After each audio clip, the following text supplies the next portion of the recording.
welcome to the Crunchyroll Anime Awards voting, I guess. So we're gonna be taking a look at all of the Crunchyroll Anime Awards that have been released, I believe, yesterday. So first of all, yes, I'm in a different setup. I am not at home, as you can see, so I'm not gonna be too loud. The walls are very thin, but also, yeah, the camera quality is a bit worse, but it's the same camera. It's just the lighting that's actually messing everything up. But yeah, it is what it is. The audio should be a bit more reverby, but it should be fine. Apart from that, let's just see. I'm gonna give my takes on it. Obviously, if any of you watched any of my videos when I talked about this early in the year, I was talking about, or I mentioned it a few times, that I was making a video with my personal anime of, like, best of anime of the previous year, so 2024, and I never actually released that video. So some of you guys may be wondering what happened with that. So the thing is, I was probably like 15 or 20 hours into making that video, and I was like about halfway through, and I realized, wait, I'm actually not enjoying making this video, so I kind of scrapped it. And I was like, you know what, let me make it in a different way. And then I put in another like 3-4 hours into a new video, and I was like, oh, this just feels like a chore, so I just never actually made it. But I'm gonna use this opportunity to just say some of the things that I think are the best anime of this year, or my personal favorites. And I have a new list, or a new anime, that I'm gonna add to this list that I watched yesterday or the day before on my flight. I didn't actually do a reaction to it, and honestly, I think it's better this way, because I don't think it would have been a great reaction anime.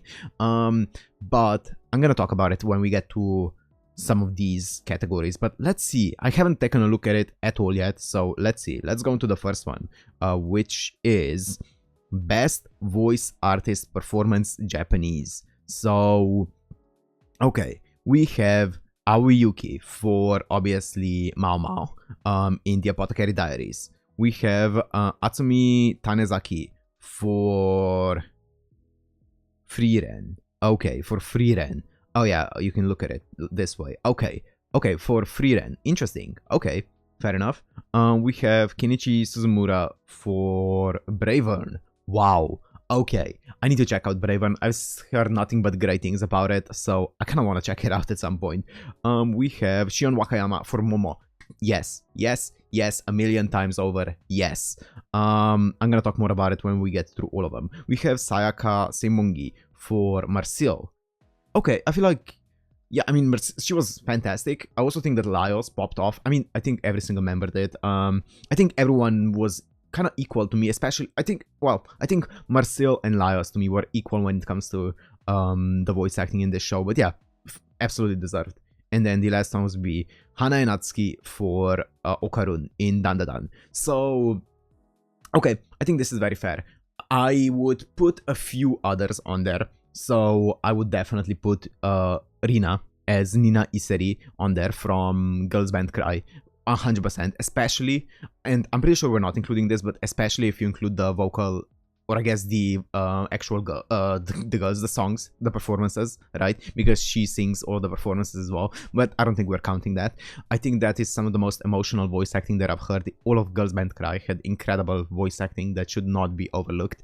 And then, apart from that, I would also put Ano and Lilas Ikura on there for their performance in Dead Demon's Destruction. Now, this is the anime that I said at the beginning is one of those that I watched on the airplane while coming here. So I haven't finished it yet. I watched 8 episodes of it. So I think maybe 9. I think it's 8.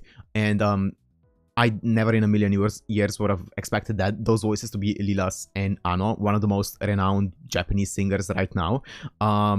But their voices in that anime are so incredibly good. The emotion in those voices is actually what kills me every single episode that I watch. I'm like, shit, why is it so good? Why is it so good? Why does it hit so hard? So I think those two definitely deserve to be on here as well. And then let me talk about Dandadan, because I was preaching this. I think the thing that I remember the most from Dandadan is not the absolutely batshit insane crazy good animation, which obviously was fantastic, not the batshit insanely good music or OST from Kinsuke Ushio, and not even the story or like some of the sad parts and stuff like that. The thing that to me stands above all of that when it comes to like how much I remember it is the voice acting, and specifically it's gonna be Wakayama Shion's voice acting as Momo. Her VA popped off so hard. I absolutely love Wakayama Shion's performance in Dandadan. It was so captivating, so good, so much emotion in it. And as I said, to me, the most memorable thing of Dandadan, even though everything else was also incredible, the voice acting from specifically her. Also, obviously, I have to say, Hanae Natsuki did a fantastic job with Okarun, but he didn't. I feel like Momo just stood out so much more because of how expressive she is and stuff like that, right? And Wakayama Shion definitely captured that expressiveness to a T, and she did a fantastic job. As I said, all of the other ones, very, very good. I mean, Frieren, I think, was obviously an incredible character, but I don't think, when I think Frieren, I don't think like incredible voice acting, because I feel like she is pretty monotone most of the time. And obviously, Atsumi Tanizaki did a fantastic job at portraying that, but it didn't stand out as much. And obviously, Aoi Yuki was great as Mao Mao. She's great in everything. And yeah, she definitely deserves to be on here 100%. But Wakayama Shion is, for me, the one that I'm going to be voting for. I'm not logged in, so I'm not going to actually click vote right now. I'm going to do it later off video. But yeah, that would be Wakayama Shion would get my vote. Even probably, actually, it would be Nina Iseri or Rina would be my number 1. And then Shion Wakayama would be my number 2. But from this one, Shion Wakayama would be my number 1. Let's go next.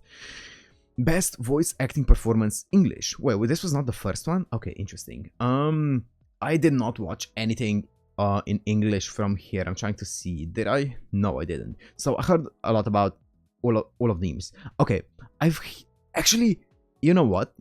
I've played a little bit of the solo leveling gacha game on my phone, and I had it in English. So obviously I know Alex Lee, like he's one of the biggest voice actors in the English scene, and he's incredible in everything that he does. I've heard him in so many games that I've played.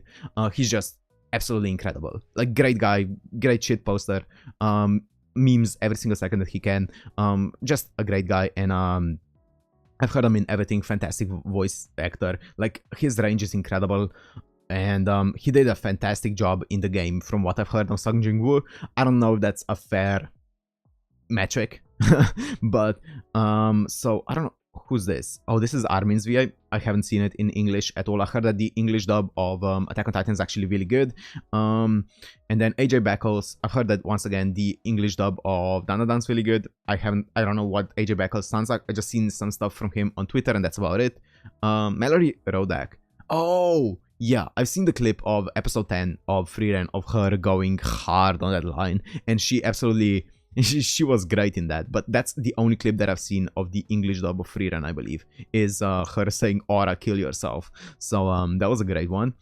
I've seen some clips of, obviously, Alia in the English dub, and I've mostly heard Yuki in the English dub. I actually don't remember what Alia's voice sounds like. Sara Natsucheni. I feel like is she Russian? I feel like she might be, because I feel like I remember hearing about this at some point, but I don't remember the specifics. And then Sangwon as, or Prosody as Sinshi. Now, I heard great things about the English dub of Delicious in Dungeon. I kind of want to watch it at some point because, yeah, as I said, I heard incredible things about it. I love Prosody's voice in everything that he does. He's just a great VA, and also, I mean, he's just a really funny guy. He's obviously a huge YouTuber, if you don't know him. He started off on Vine, or no, actually, even before that, he was like on Tumblr and stuff like that, and then he blew up on Vine, and now he's doing just a bunch of like stuff that he likes. He as far as I've heard him talk about it, YouTube for him was always like a secondary thing, and he's always been more passionate about the entire voice acting side of things, and it shows. He's a fantastic VA in everything that I've seen. He's in Pokemon right now as Onyx, and he's in so many things. He's a fantastic VA, so I kind of want to check it out in the English dub as well. As I said, I don't have a horse in this race. Did I watch any dubbed anime this year? I'm trying to think. I feel like I have, but I don't remember which one. I feel like, did I feel like I must have.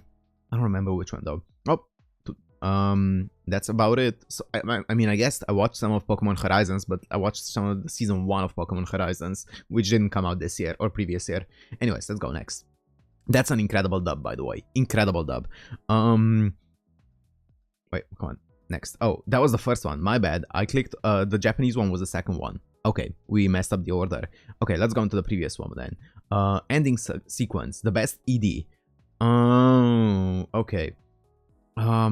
Which one's this? Riria Antanante.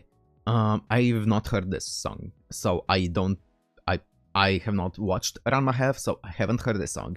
As you guys probably know from my channel, I'm not one of those channels that just checks out all of the EDs of like that season and stuff like that. So if I haven't watched an anime that's new, I probably don't know much about it until sometime later when I actually hear the opening and ED being passed around a lot. And I haven't actually heard about this one at all. So no dog in this race for this one. Burning. I mean, this is just a banger. This is just a banger. Like, this is just an absolute fucking banger. They never miss with the Oshi No Ko songs, whether it's an opening, whether it's an ending. Banger song. It's such a good song. So, yeah, nothing too much else to say about it. Especially if you look at like the visuals and then, you know, the one episode when they changed the visuals and you're like, oh, what's happening? What's happening? Such a good song, man. Kamakura style. Didn't hear it. So, Bochi Boromaru did this. I want to check it out. But, I've heard good things about Elusive Samurai. Well, I heard mixed things, but mostly good ones. I've heard good things about the animation, like incredible things about the animation. I've heard that some of the style and like the tone shifts and stuff like that can be a bit too much. But apart from that, I did hear that the animation is absolutely incredible. So, yeah. Nobody by One Republic. Now, this is a controversial ending. Honestly, I'm gonna say it, I don't mind it. I bobbed my head to it when I listened to it. I was like, you know what? This brings me back to like a 2016 radio song that I used to listen to when I was like younger. So I don't mind it. Like, yes, it feels very poppy. It feels very radio-y. But you know what? I feel like there's a place for those songs. And yeah, it's kind of like, it also sounds like a modern Maroon 5 song, which, I mean, it is what it is. Like, it's a catchy song that plays on the radio and you're like, yeah.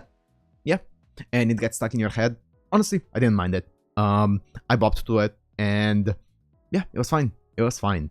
Request by, oh, the first solo leveling ending. Yeah, incredible ending. Absolutely incredible one.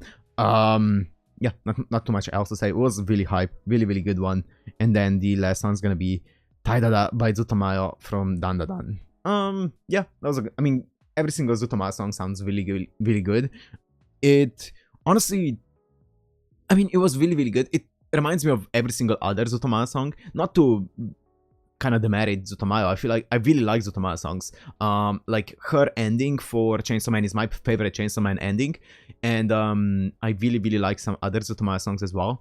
But this one felt like the most like Zutomayo song that I've heard. It didn't stand out from all of the other Zutomayo songs. I feel like a lot of Zutomayo songs do have like variations that, and I really like them, but there are some songs from Zutomayo that sound very similar to like her usual style, and this is definitely one of them. So I feel like this is one of the endings that for me is pretty forgettable because I do know quite a few other Zutomayo songs that sound very much like this, if that makes sense. So yeah, let me think. What is my favorite ending? I think honestly my favorite ending of the entire year would probably, and this might be a surprise, I think my favorite ending of the entire year is Metallic Rouge. I love that ending. That ending, like, say what you will, like, I'm guessing, like, from you guys watching, 2 guys maybe watched Metallic Rouge, but that ending is absolutely incredible. Please go listen to it if you haven't already. It's an absolutely incredible ending, and it was it was the best part of the show. That's cruel to say. Honestly, I enjoyed Metallic Rouge. I do think it was enjoyable. It was above average. Like, the story was struggling. There were bits when it started to get good, and there were bits when it was like, eh. And the animation really popped off at some points. The OST was really good, and that's about it. And I enjoyed the characters. That's it. The opening and the ending, both absolutely incredible though. So I would give it to Metallic Rouge, but these ones are all really good from the ones that I've heard as well. So no problems there. From these ones, I would give it to Burning. Yep, I would give it to Burning for sure. Okay, next one. opening, maybe? Yes, best opening sequence. We have Abyss by Youngblood. Yeah, fantastic opening, especially if you count the actual animation as well, because it's like CG, like used in a very creative way. I really, really liked it, and it was just a really, really good opening and fit the theme very well. I think that it was an incredible. Oh, sorry about that. Oh my god, the strong zero is hitting. Sorry about that, but I believe that the visual actual show of like, or the vibe of the opening, I should say, fit the vibe of the anime really, really well, and I really appreciate that in an opening. So fantastic opening. So then we have the TikTok song Creepy Nuts Bling Bang Bang Born. So I actually did a reaction to this song a while back, probably at this around, well, when it came out, so probably over a year ago by this point. So that was like close to the start of my channel, and I mean, it's a good song. It's Creepy Nuts, right? Creepy Nuts don't make bad stuff. It's a good song. It definitely feels like it was designed to. It feels like it was designed to go viral on TikTok, which is fine. I have nothing against that. And it did go viral on TikTok, right? It's not my personal like favorite type of music. It's definitely very catchy, but it's not something that I listen to often. I do find myself sometimes like humming to it or just getting it stuck in my head. But it's not my favorite song that I've heard, especially not my favorite Creepy Nut song. So yeah, makes sense, but even it's not my favorite Creepy Nut song of this list. Next we have Fatal by Jamin, or I don't even know how they pronounce this officially, but yeah, the Oshi No Ko season 2 opening. I mean, they had some big shoes to fill, right?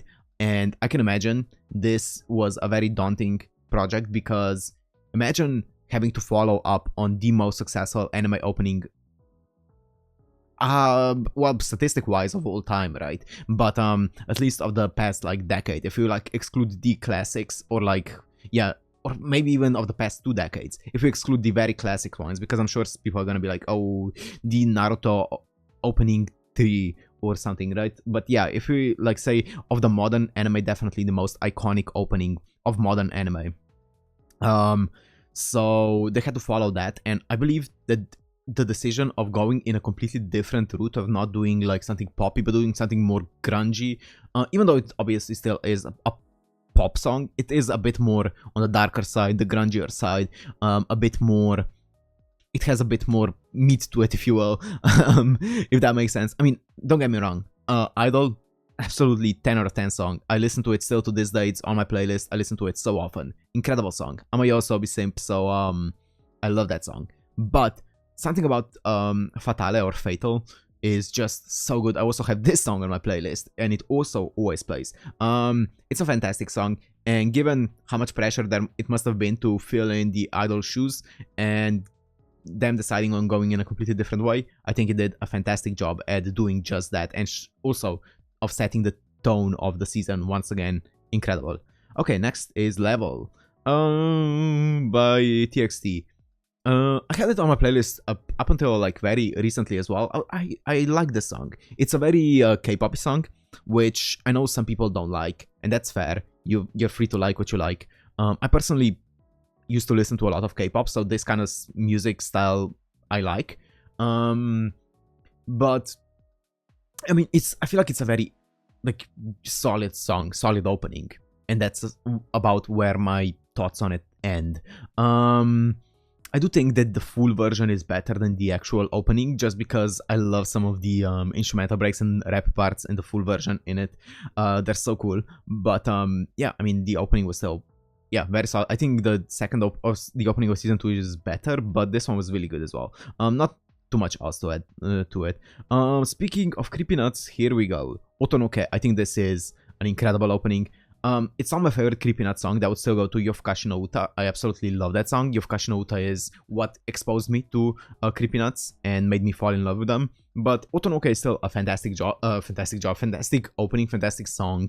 And yeah, I mean, definitely, Creepy Nuts definitely cooked. And I think if we include the actual visuals into this, It's definitely the best opening of these ones. I think the visuals of Dandadan's opening alone are some of the best visuals that I've seen to an opening in a very long time. Incredible, incredible visuals. Very, very, very satisfying. I should say not the best, but most satisfying for sure. Like the cuts are so satisfyingly timed, and then the dance that Momo does, which people had problems with, which I'm not gonna go into, that dance was so well timed to the beat. It was just a fantastic opening with the absolutely fantastic animation to it as well. So whoever directed that opening, absolutely incredible. And then the last one's gonna be Us by Hiroshi Kitadani. Oh, Hiroshi Kitadani came back to do an One Piece opening. So I don't know which one this is. I'm not watching One Piece. I wouldn't say I never watched One Piece. I watched up until the Skypiea arc, like almost 10 years ago. But yeah, I don't know this opening. So I know that is Hiroshi Kitadani the one that did We Are? I think so. I could be wrong. I think so though. That name sounds very familiar. But yeah, I don't know this opening, so I can't give my thoughts on it. My favorite One Piece opening from the first few is Bon Voyage. I love that opening. I think that's opening 3, but that's me speaking out of the first few. I also love We Are, but that's the only two I remember. Okay, I think out of these ones, Oto no Ko would win. Which one would I also qualify for this? I personally think that my personal opening of the year would go to Girls Band Cry. That opening was fantastic. The piano in that opening is so fucking good, as well as piano in every single Togenashi Togeari song is so damn good. Sorry, the keyboard, not the piano. Yeah, it's really, really good. Like, that opening is it's just a banger. It's just an absolute banger. And, yeah, that would be my favorite opening of the year. The other award, Metallic Rouge, once again, the opening is fantastic in that. So those two are definitely up there. I do think that Haru from Freerem would also, like, make the cut. But yeah, out of these ones, Oto no Ko definitely deserves it. Okay, let's see. What's next? Ooh, best score. Ooh. Oh, by the way, if you don't know why I have like a strong 0 here, there might be a video like in like a long time, in like a month or 2 on my channel, where I'm just gonna compile all of the moments from my trip, short moments, and you're gonna see the reason why I have like a strong 0 and like 3 more strong 0s in the fridge right now. Anyways, a best score, Piero. I had no, once again, I didn't watch it. I did not watch Bleach. If there's anyone here watching this that stumbled onto this channel on my very first maybe week or 2 of uploading, you may have seen me watching Bleach, right? If that's the case, I watched, I think, how many episodes did I watch? I think I only uploaded 1 episode to YouTube, and then I think I watched like 4 episodes, and like episode 2 to 4 got corrupted or something, and I never released them to YouTube or something like that. And then I did a stream at one point where I watched the first 4 or 5 episodes of Bleach again, and then I had that stream saved to my computer for like a few months, and I was planning on editing it, but I never did, so that never saw the light of day. And I believe episode 1 of Bleach is still on my channel. I think so. I might actually check out Bleach again at some point, maybe once it's finished. I've actually heard obviously I've heard incredible things of the 1000-Year Blood War arc, but I've seen that Nicholas Light is reacting to Bleach, and honestly, from how hyped I've seen him getting on Twitter about it and stuff like that, I'm like, you know what, maybe I should give it another shot, because I did really like the first 4 or 5 episodes that I watched, so maybe I should give it a chance. Dandadan, best score, yeah, I mean, Kinsuke Ushi. Wait, who did the music for this? Shiro Sagisu. Okay, interesting, I don't know that name. Yeah, Kinsuke Ushi on Dandadan. I talked about it before. Incredible soundtrack. And it's not the only Kinsuke Ushio soundtrack that he did this year. I think he also did, obviously, 2 more that I know from the top of my head. One of them would be Dangers in My Heart Season 2. That was 2024, right? I think so. Yeah, it was. So yeah, he did the OST for that. Incredible OST. And the other one that I remember that he did is Orb on the Movements of the Earth. Holy incredible OST again. So Kensuke Usho is just kind of like the GOAT, right? He did like also like Chainsaw Man and a Devilman Crybaby and a bunch of other stuff. So he's just the GOAT. Speaking, well, no, not yet. Let's go on. Yuki Kajiura. Well, yeah, I could say, speaking of GOATs, Yuki Kajiura. Yeah, fantastic composer. Is this the person who did the Fate? Not Grand Order. Stay Night UBW OST? I could be wrong. I haven't seen the Hashira training arc. I know that the OST is always pretty good in Demon Slayer. It never stood out to me as much as the animation, but that's because the animation is so damn good that nothing can stand up to it. But yeah, it was always good. It was always really, really good. So I'm guessing that this one is just as good as all the other seasons. Oh, I guess I can quickly touch upon Demon Slayer and where I'm at with it. I watched the first 2 seasons, and season 2 absolutely peak cinema. Like from beginning to end, there was no time to breathe. It was just going straight into the action. Incredible. Season 1, episode 19, is it? I think so, right? Episode 19 is still, to me, the best shonen action episode of all time that I've seen. Nothing has made me feel so much hype as that episode has. I think it was a perfectly constructed episode. Just because of how it sets up your expectations of knowing that you know like some of the tropes, and then it plays to those tropes perfectly. I guess if I go into very light spoiler territory in just the way that the episode was constructed, not the actual plot, the way that it makes you think something is gonna happen and you're waiting for it to happen, you're like, okay, I've seen how this works in other shonen anime, so this is what's gonna happen here. This guy is gonna arrive in the nick of the moment and save him, and you're like, oh, okay, I'm just gonna wait for that. And you're like, ah, here it is. They're gonna pause and that guy's gonna appear and save him. And then you're like, wait, no, something else happens. So you're like, okay, the next time he's gonna save him. And they're like, actually, we're gonna give you a flashback. And that flashback, and when they show you a flashback, you're like, wait, I know what a flashback means. It means that he's gonna get stronger. There's no way. Oh my god, I was crying at the end of the episode just because of how epic it was. Fantastic episode. And then I watched season 3. And I got like 7 episodes in, and I was like, I'm not digging this, so I just dropped it and never kind of picked it back up. I felt like season 3 was so slow. I don't know if that's fair to say, but I hate the fact that they're just like, oh, this is a new demon, and guess what? His quirk is that he doesn't die when his head gets chopped off. Once again, I feel like we've seen way more demons that just survive their head being chopped off for some reason. Than not, right? So I don't know. Anyways, yeah, I wasn't a huge fan of season 3, at least the first half. I've heard that the last episode has like some incredible story beats, but I'm gonna be honest, I'm not really invested in the story of Demon Slayer. I'm more invested in the action element of it, but I don't know. Maybe if once it continues and finishes, if people are like, you need to check it out, then maybe. I don't know. I don't think they will. I've never seen a single person on my channel talking about it, so I don't know. Anyways, if you're wondering why I got a bit quieter, is because I hear some people outside the room. So let me take a sip.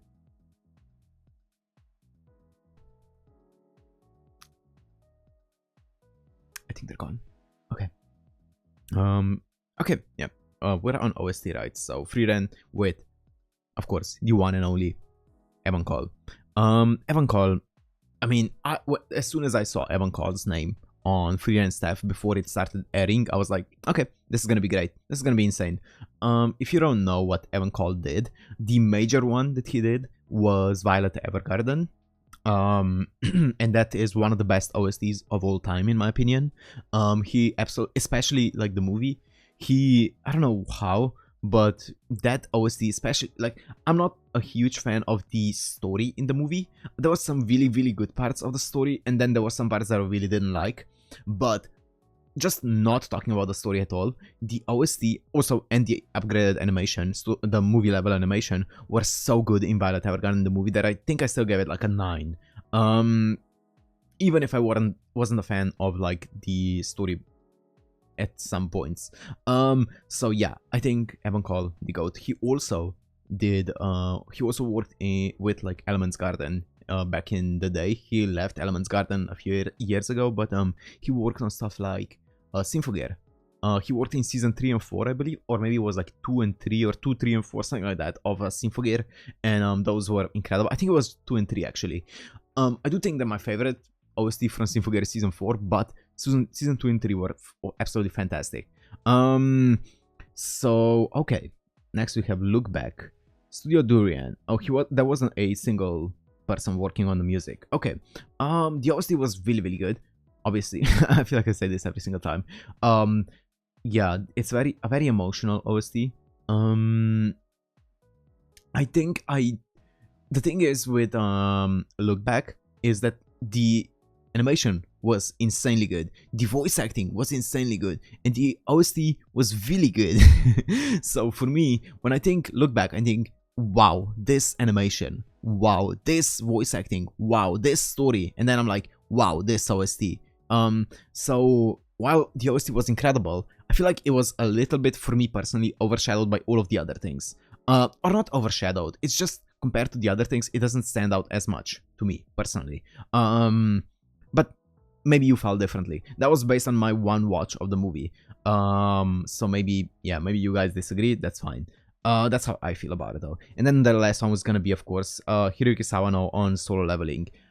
I think season 2 goes harder when it comes to the OST.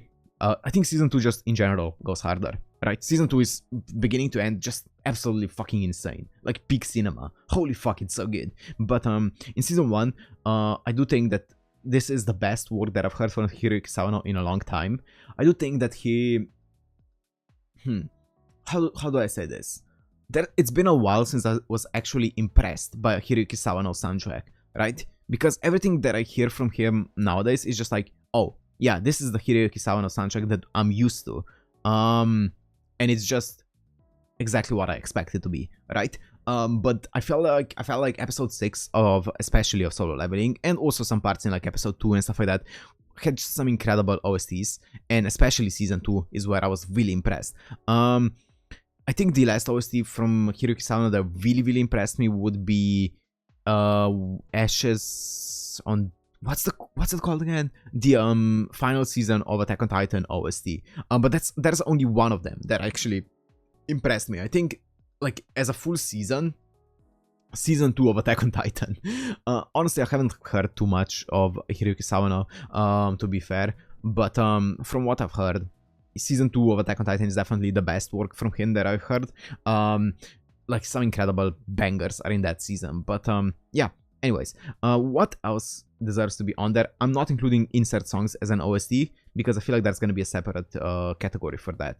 What else deserves to be on there? I think in my list, when I was making it, I gave it to Free Ren just because it doesn't, like, you can't put anything else on there. I also put, I think I nominated Orb on it as well. Wait, do I have maybe a list of it? I don't think so. I think I have it on my other computer. Poll, anime poll, Japan, schedule. No, I don't. Shoot. Yeah, I have it on my other computer, but yeah, I don't know. I absolutely love the Free Ren OST. Oh, I think I also gave it to Spice and Wolf. That's because I'm like a Kevin Penkin simp. Kevin Penkin is my personal favorite anime composer, so I definitely think I gave it to him. Or like at least I gave a nomination to him. But yeah, Free Ren ended up sweeping it in my opinion. Okay, next category, best anime song. Speaking of insert songs, okay, this is such a boring... What's the Brave? Oh, Yusha.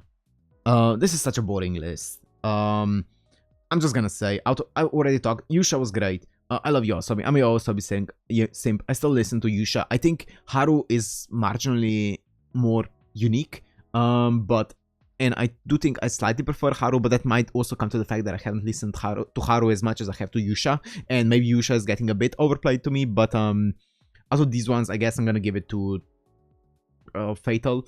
Yeah, I'm gonna give it to Fatal. Oh, I'm gonna give it to Otonoke actually. I'm gonna give it to Otonoke. I'm gonna give it to Otonoke. Yeah. Is that not? Is that gonna be a category for insert songs? Let me check. This is wow. We have a lot to go through. We're 35 minutes in. Best. Best director, animation, original, new series. Continue. No, there's not. There's not. So I'm just gonna add insert songs into this. I can't believe that there's no category for Girls Band Cry, or sorry, that there's no nomination for Girls Band Cry. I think Void definitely deserves to be on there. Emptiness and Catharsis definitely deserves to be on there. What's the one from episode 5? Definitely deserves to be on there. I Am Here, I believe so, right? That one deserves to be on there. Every single Girls and I think my top 4 songs, my top 4 insert songs are Girls Band Cry songs of the year. And then there would be, or I guess more specifically, Togeashi Togenari songs. And then we have the last song from Love Live Superstar Season 3, Absolute Fucking Cinema, great song. I don't remember the title, but fantastic song. And then we have others, which would be, honestly, this is a song that I never hear anyone talking about, and I'm obsessed with this song because it's so fucking good. And I think the reason why nobody talks about it is because people were very disappointed with the actual adaptation of the anime. But the Meritocracy from Whisper Me a Love Song is such a banger of a song. I listen to that song so much. It's so good. I know that people have opinions on the entire adaptation of the anime, which I personally, I enjoyed it. I enjoyed that anime. As much as it wasn't as good as the manga and stuff like that, and as much as people were disappointed, I really enjoyed the story of that. Like, yes, the animation was like PowerPoint presentation, but I really enjoyed the story of it. And the art was honestly pretty good. The voice acting was really good as well. The OST was okay, but that one insert song is so good. Also, Jellyfish Can't Swim in the Night had some great songs as well. I'm trying to think, did I watch anything else from that year that had like a good insert song? I don't remember. Oh, sorry about that. I don't remember. But yeah, my personal pick would go, I think I ended up choosing Void as my personal favorite insert song. It could also go to Emptiness and Catharsis. Those are my top 2 favorite. And I Am Here. Fuck. It's so hard to choose a Tokenashi Togeari song. They're all so good.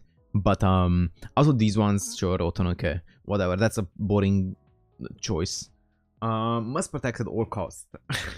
Bro, okay. Am I the only one who just feels like that's a absolutely, like, this is a category that's made for Anya, right? I hate that. I hate the fact that they just made a category for Anya. Okay, we have Anya. I've only seen season 1 of Spy Family. It was good. It was good. I mean, it was good. Yeah, I had nothing else to say about it. But it was good. I didn't get too invested in it. It was just every single episode that I put on was like, that was cool. I like that. I like that. That's how I feel about it. I never went on to watch season 2 or part 2 or whatever. I just watched part 1 of season 1, whatever it was called. I don't remember. Yeah, and it was good. Yeah. Anyways, Frieren. I don't think Frieren needs protecting. I'm gonna be honest, boys. I think Frieren is gonna... Frieren can protect herself. She's a strong, independent woman that maybe needs a man. Debatable, but she doesn't need him to protect her. So yeah, I don't think she needs any protection. Okarun. Yeah, honestly, yeah. Well, are we talking base Okarun? Are we talking Okarun, Super Violet, Super Saiyan, SSJ? I don't know. Okarun, at the beginning, I feel like he would need protection because he is a bit too headstrong and he would just charge into things and he needs someone to kind of calm him down. But you know what? He's gotten to the point where he can control his power enough that he's strong. You know what? He can make his own decisions. I feel like he's coming into his own. I don't think he needs that much protection anymore. Senshi... Yeah, I can see that. I can see that. He's the most adorable character. Oh, I can see that. That's so cute. Actually, because he's not the strong. I mean, he's a decent fighter, right? He's a decent fighter. But at the end of the day, if something pretty strong happens to, see him or engage with him, like a Griffith, or hippogriff, then yeah, maybe it's a bit different. I can see him being, he is definitely the most protected at all costs character. Hojo, never seen it. I've only seen that one tweet from that guy on Japanese Twitter, which if you know, you know. But apart from that, I haven't seen it. And then Yubisaki to Run, A Sign of Affection. I haven't seen it. I heard it's actually really good. I think it's a shoujo, right? About like a girl who's deaf. I haven't seen it, but apparently it's good. Okay. Yeah, as I said, Senshi would definitely get it for me here. He is a must protect at all costs character, and I kind of don't want to give it to Anya because I kind of have a disdain to this award just because it feels like it was tailor-made for her. So I'm just gonna give it to Senshi, even though objectively speaking it probably should go to Anya. I'm gonna give it to Senshi.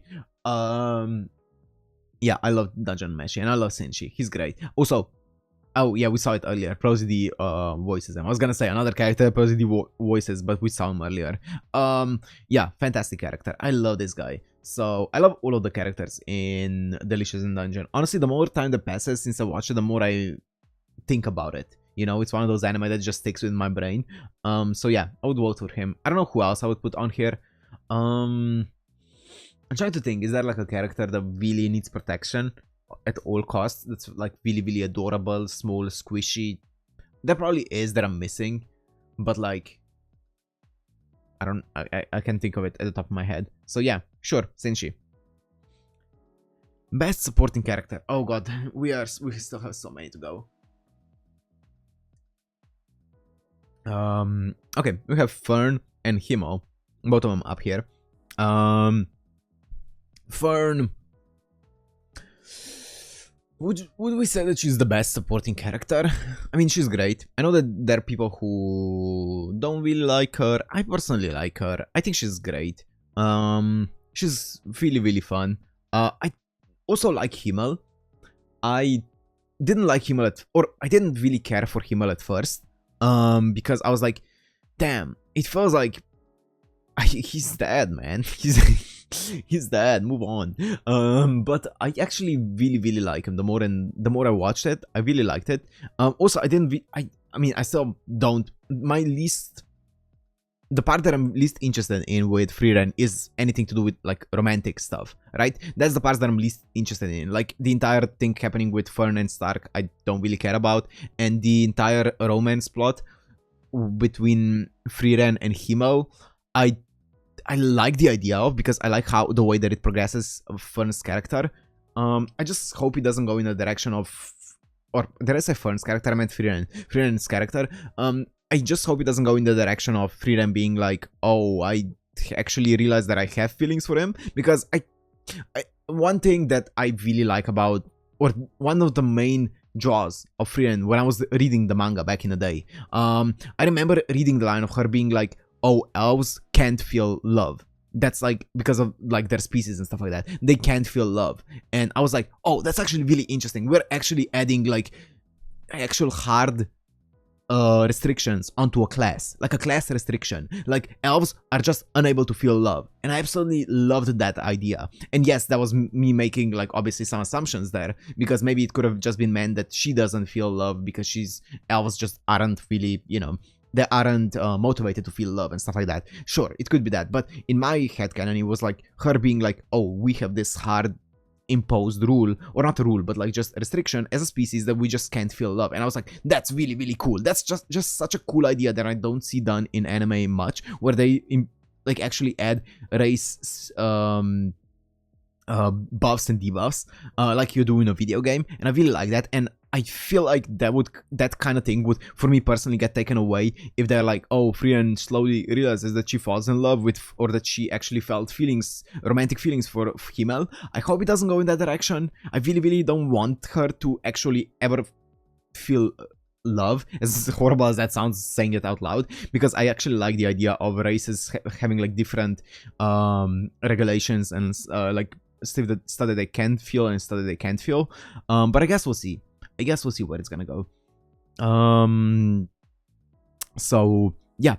But apart from that, Himmel is just a Giga Chad. He's just a Chad. I love the fact that he knew that he can't pull Frieren. That's why he never really. I mean, he was always like dropping like hints and stuff like that, but it always felt like the hints that he was dropping were purely hints to satisfy his own curiosity, his own craving and stuff like that. They never really were much of an advancement onto Frieren, because he knew that he doesn't want Frieren to fall in love with him and then be sad when he's gone, right? He didn't want to hurt Frieren in that way. I really like that. I love the way that he handled it. Yeah, as I said, he's just a Giga Chad, you know? Everything that he said, that, like, people talk about Sung Jin-woo and they talk about aura. No, this fucker had aura, you know? He had aura. So yeah, I love him. Jinshi, yeah. Started off as a character that I really disliked, obviously, for obvious reasons. I feel like he wasn't made at the beginning, in a way that, you know, in a likable way. He definitely felt like he was a character that you weren't supposed to really like at the beginning because of his, like, unsultry attitude towards Mao Mao. That's a nice way to put it, right? He definitely felt like he was just forcing himself onto Mao Mao, and it's very R-worthy. And I obviously didn't like him at the beginning, but he definitely grew. I wouldn't say that he grew as a person. I would say that his relationship with Mao Mao grew to a point where he stopped doing it. And I absolutely love that. Okay, Seiko from, oh yeah, the Bayonetta. Yeah. Yeah, she was great. I mean, she was great. She didn't really get that much involved with the actual story and stuff. I mean, she did, but also I feel like, I don't know, she isn't as memorable of a character. I mean, she is memorable. That's not the correct way to put it. How do I say this? It didn't feel like she really influenced me or anything like that, like the other characters have. Or I can't really break down her character in the way that I can with other characters. So yeah, she was great. She was just a funny character, a fun one. Nothing too much to add to it. She was just a fun character. Senshi. Wow, there's a lot of Senshi. That's the third Senshi nomination we're getting. I mean, I'm down for it. Yeah, he was great. Especially in the last few episodes when you find out more about him. Great character. I don't want to spoil anything, so I'm not gonna say too much else, but yeah, I absolutely love Senshi. I don't know who I would say is my favorite from the cast, but Senshi would definitely be one of the 1, 2, 3, 4. Is there a fifth one? I'm blanking. I'm sure there's a fifth one. Yeah, 5. I forgot Chilchak for a moment there. Yeah, one of my top 5 for sure. He's great. And then Turbo Granny. Really? Best supporting character? I mean, I guess best supporting character doesn't have to be like the best good guy or like the most likable. I didn't really like her that much. I mean, once again, I don't think she was supposed to be like very likable. She was just very weird. Yeah. I mean, the thing with, I'm gonna talk more about Dandadan when we get to Anime of the Year, because I'm sure it's gonna be nominated there. But yeah, she was good. Out of these ones, I would give it to, honestly, I would probably give it to Himmel, just for the impact, right? He had such an impact on everyone around him and the impact on the story, and the more you watch it, the more you just realize how much he changed so many people, and in turn, because he changed so many people that ended up changing people around them, he changed basically the entire world for like generations to come, right? He's just a Giga Chad, and I would give it to him for sure. Yeah, great character. Next. Oh, best main character, okay. So, Frieren. Yeah. Yeah, I feel like she is the best modern interpretation of a kudere that I've seen. Who are other kuderes? Modern kuderes? I mean, that was the maid one, right? She was a kudere.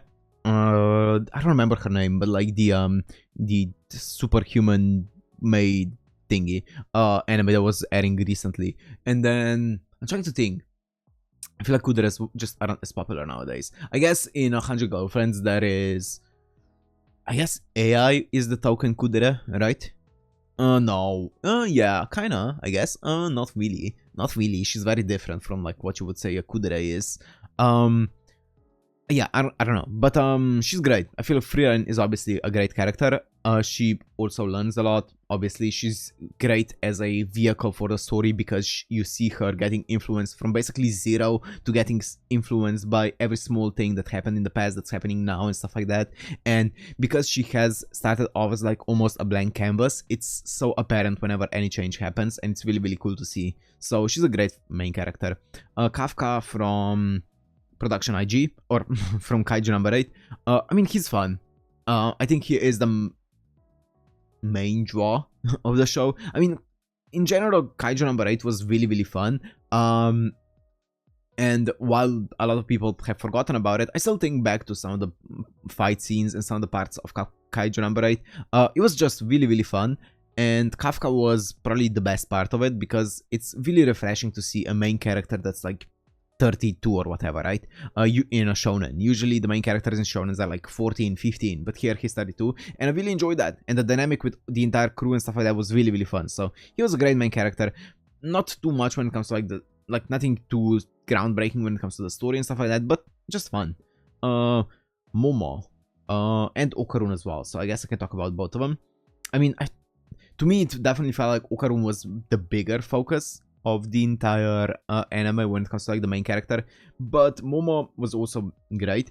I feel like this is gonna lead into the entire my actual full thoughts on the anime, so I'm gonna leave that until the anime of the year segment. But yeah, they were both really, really fun, really, really good. I talked about them before during the best VA segment, so I'm gonna skip it for now.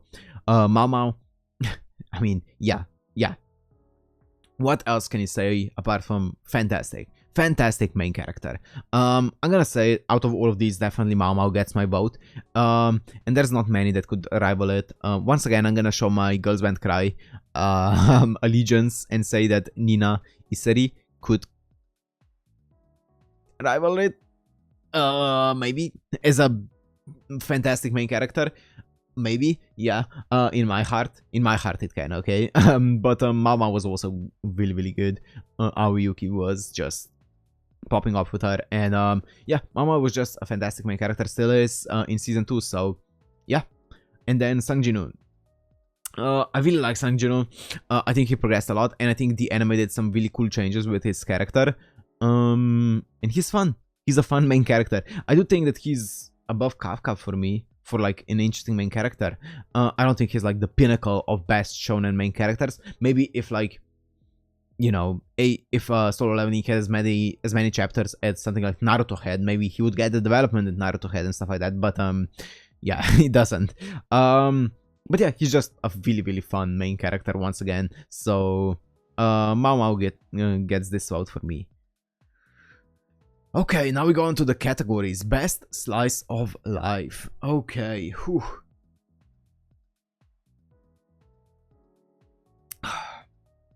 Okay, Yuru Camp Season 3. I haven't seen Yuru Camp. I've actually gotten a few recommendations for it. I want to watch it at some point.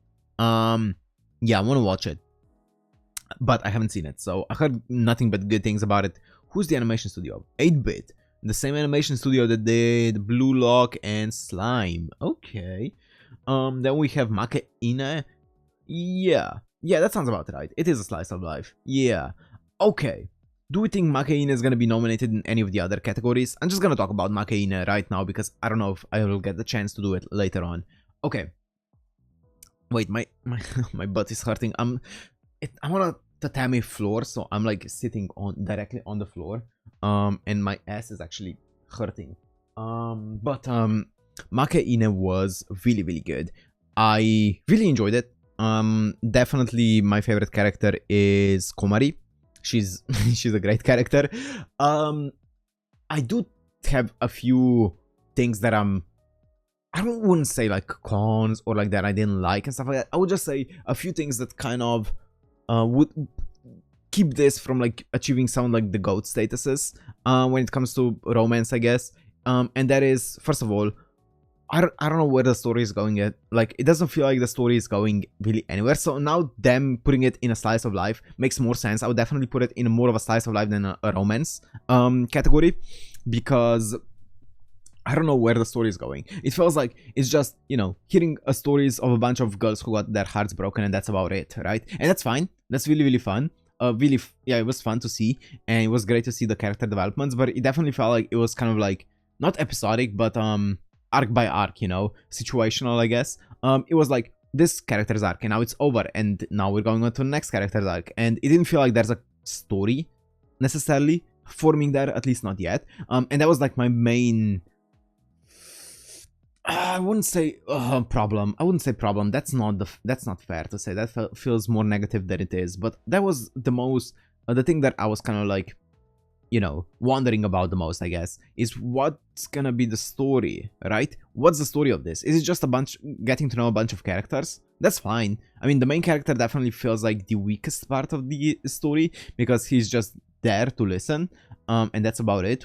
I mean, which is, I get why he's there, right? Obviously, he's the vehicle for the story, to get told, but yeah, he definitely isn't the most interesting character that I've seen, especially compared to some other romances that aired this year. But yeah, at the end of the day, still really, really fun. Really enjoyed it. Still a strong, I guess, slice of life anime, yeah. Mr. Villain's Day Off, no idea what this is. I've never even heard of this, brother. What is this? What? Okay, sure. No Ko-tan. Okay, I can talk about this. Whoa, I see what they put on here as well. Wow. Okay, anyways, No Ko-tan. How do we feel about No Ko-tan, boys? I enjoyed some of the episodes of No Ko-tan actually quite a lot. I know people are quick to be like, oh, this episode wasn't good, so this really popular show that got memed on a lot is actually garbage. I know people love doing that online. I don't think it was bad or anything like that. I actually enjoyed quite a few episodes of No Ko-tan. I don't think it was like the best comedy that has graced this earth, but it was just, some episodes were fun, some episodes were boring, but at the end of the day, it was a solid comedy. Like, nothing that I'm gonna think back on in like 3 years, but it was something that I'm glad I watched, right? The CG was done in a really good way. The voice acting was really, really good. Some of the episodes, as I said, were really, really funny, but yeah, some of them were just, yeah, boring. So it was solid. Hibike Euphonium. Okay, so I'm gonna talk about Hibike because I got a few recommendations to actually check out Hibike. So let me take a sip and talk about it. Okay, so with Hibike Euphonium, I watched season 1 and 2. When did season 2 air? That's when I watched it. Probably like 8 or 9 years ago. The only thing that I remember from this anime, the absolutely only thing, is, well, the main character plays the youth, and I remember how season 2 ends. Kinda. I remember the main thing that happens at the end of season 2. I'm not gonna spoil it, but I remember, you know, that entire, the result of that performance at the end of season 2. That's all I'm gonna say, right? I don't remember how anything goes down. I just remember what the result was. And that's all I remember from Hibike Euphonium. Now, I've seen recommendations for me to check this out. If I were to check this out, Hibike Euphonium, I would need to rewatch it. Now, I could go back and just rewatch it as a fresh anime with you guys, because, as I said, I zero memories of this. Now, I could maybe recall a few things as I'm watching it. Maybe I'm gonna recall some of the scenes, like a Slumdog Millionaire, you know, moment where I see a scene and I'm like, oh wait, oh, I remember now. Maybe that's gonna happen, but yeah, I could go and check it out. I could go and watch it on my channel if you guys want. But yeah, I did watch season 1 and 2 when it came out. So I remember those two things, as I said. The main character plays a youth, and the result of the end of season 2. So that's what I remember. That's it. But yeah. So I didn't watch season 3. No idea. Dangers in My Heart season 2 is absolutely peak. It's my favorite romance of all time, probably. The only one that would be keeping it from it is Oregairu, because I love that anime. Oregairu was so good. But so was this one. So I don't know. This is the one that I was saying. The main character was very much stood out when it comes to romance anime. Ichikawa, the absolute fucking goat. What a giga chat of a main character. Holy fuck. I love that guy so much. I was bawling my eyes out watching Dangers in My Heart. Such a good anime. Such a good main protagonist. Such a good couple. Like Yamada Anna, also incredible character. So I would definitely give it to Dangers in My Heart if that's considered a slice of life. I never put it in the slice of life category. For me, it was always like a pure romance. But I guess it's a slice of life. Sure, I guess, because there's no action in it. I guess not everything that doesn't have action in it is a slice of life according to Crunchyroll standards. So sure, I would put it up there. Okay. Yeah, is that, I don't know if there's anything else I will put up here. Best drama. Yes. Okay. Sign of Affection haven't seen, as I said earlier. I'm gonna talk about this at the end. I'm gonna talk about it at the end. Freeren I already talked about. Oshi No Ko Season 2 already talked about. Pluto I haven't seen. I've gotten a few recommendations for this. I want to check it out because I know it's a Naoki Urasawa story, so I kind of want to check it out. But maybe. And then the Apothecary Diaries I already talked about. Okay, let's talk about as I said, I watched 8 or 9 episodes on the plane, and I'm gonna say it. It is already anime of the year. I shouldn't have said this. I guess this is gonna ruin the surprise. If I remember during editing, I'm gonna bleep it, but maybe I don't. I'm probably not gonna remember. Okay, anyways. This is such a fantastic anime. Like, there were so many moments in this anime that made me pause the anime and being like, either, what the fuck? I legit, because I was on a plane, I had to pause the anime like there was an episode 6, where I had to pause the episode so many times to just be like, just breathe. Because the dialogue in this anime is so well written. Oh my fucking god. And episode 6 specifically is the best anime episode of the year by far, and it's not even close. I mean, the entire arc there kind of reminds me of that one episode in Odd Taxi with, I'm not gonna spoil it, but with that one character that we have like a random one-off episode, and it's like the best thing that you've seen ever. It's like an incredible episode. It kind of reminds me of that, and it's so good. I did say earlier that I'm glad I didn't watch it as a reaction, and I do think that's the case because it is very political, and I feel like I would be very much holding, whenever there's something political happening on like a show or an anime that I'm watching on the channel, I try to not comment too much on the politics, because I mean, that's just not fun in the comments. And I feel like this is very political and stuff like that, and I feel like seeing it and watching it without actually having, I mean, it is frustrating because I'm trying to watch it and I'm frustrated because I'm not able to, you know, actually talk to anyone about it. I'm like, I want to talk to someone about this because it's so good, and that's where you guys usually come in. But on the other hand, I'm like, God, I cried so many times in the first like 8 episodes. I cried like in episode 6. I think I cried like 3 or 4 times in that one episode. Jesus fucking Christ, I was bawling on my plane. Like, there was a person right beside me. I turned away because I was like on the window seat. I turned towards the window and just cried my eyes out. Like, paused the episode, cried my eyes out, turned back to the episode and watched the rest of it. Fucking incredible, man. So good, so fucking good. Please watch it. Please watch it. Please. It's so fucking good. And Lila's Ikura voices the main character, and Ano voices the other main character, I guess her friend. So good. Yeah, that's all I wanted to say about it. I guess let me stop nerding about it because it's so good.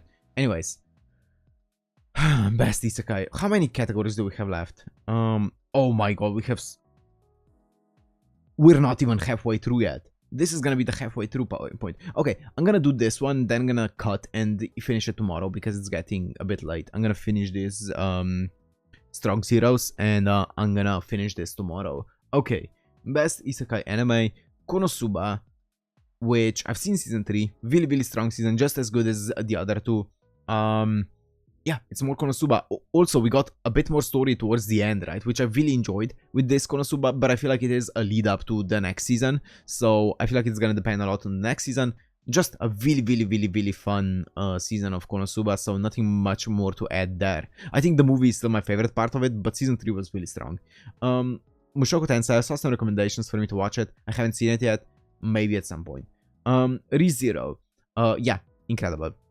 Let me quickly see. Shangri-La Frontier, haven't seen. Squad, Isekai. Whew, I have to be careful with that word on YouTube. This one I dropped because of the inconsistent dub schedule, because I prefer the dub over the sub. And I mean, honestly, there was some points of this where I actually really liked this. Like, I think I watched 4 episodes of it, and I think episode 4 was the one where I actually really liked the story of it. Like, the story was starting to get really interesting. I was like really hooked on the entire politics side of things. And then I kind of dropped it because episode 5, I wasn't sure when it was coming out. It didn't come out at the point where I thought it was gonna come out, and I was like, you know what, I just don't want to deal with this. And also the views didn't do well on it, so I was like, you know what, not too many people are gonna be disappointed with me dropping this, so I kind of dropped it. Slime season 3, I'm gonna come back to ReZero, by the way. Slime season 3 was really fun. Actually, fun isn't the correct word. Really good. I really enjoyed it. It definitely was a setup arc, right? Well, yeah, I feel like this is one of those arcs that definitely works better in a light novel form, because of all of the information that you're getting, and you're making theories in your mind. Whereas when you're presented with a bunch of like office shots, maybe it isn't as interesting to the eye.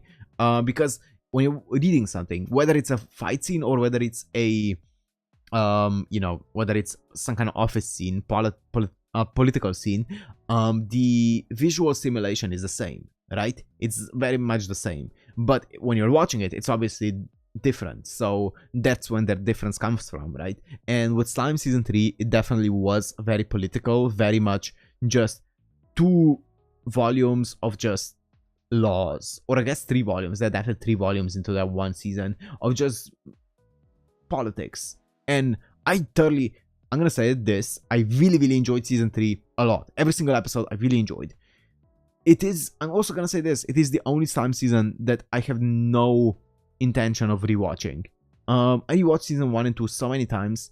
I never rewatched season 3 because I was like, I watched it once and I was like, yep, that was really fun, really good. I had a good time watching it. I'm not planning on rewatching it at any point.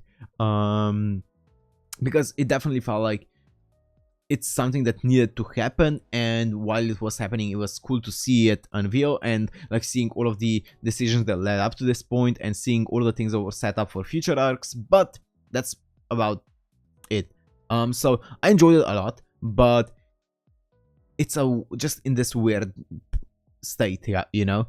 And then ReZero season 3 was absolute fucking cinema. Nothing much else to say about that, apart from being fantastic.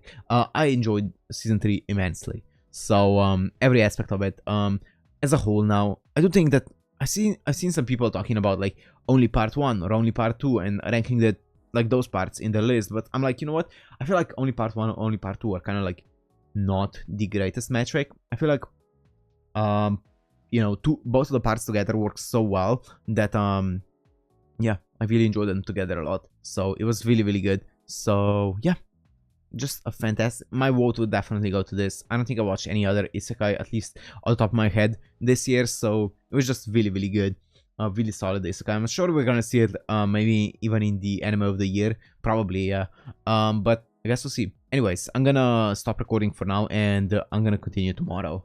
Okay, so we're back. We are back. It's 2 days after the previous one. We are so back. Let's go from isekai onto the next category, which is gonna be best action. Okay, I don't think I watched. Let's see. Okay, Bleach. I talked about it. Haven't seen it.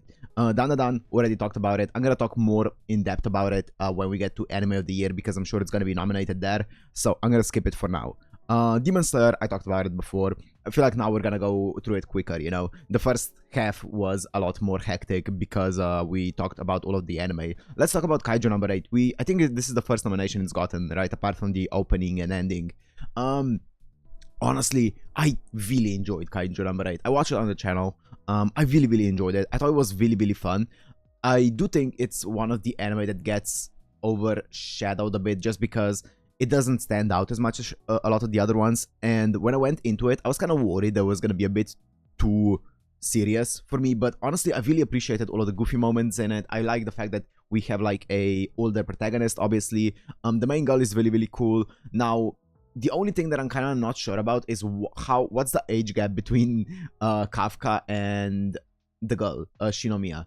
I don't think it's that important, but that was one thing that was always in the back of my mind. I don't think it's like huge. I don't think it's like over 10 years, but that was always on my mind. Is she like 16 and he's like 32, or is she like 24? You never know. But yeah, that's something that I was always thinking about. But apart from that, I mean, at the end of the day, it's not like they even were pursuing anything, but it's something that I was always wondering. Anyways, yeah, Kaiju number 8, great animation as well. Obviously, some of the fights really popped off. Some of the best production IG animation that I've seen outside of Fate, Camelot, the second movie. Which, I mean, that's just production IG at their peak, right? That movie was insane. But Kaiju number 8 was also really well animated. And yeah, it was just a really fun anime. Nothing too memorable, I would say, but just fun, right?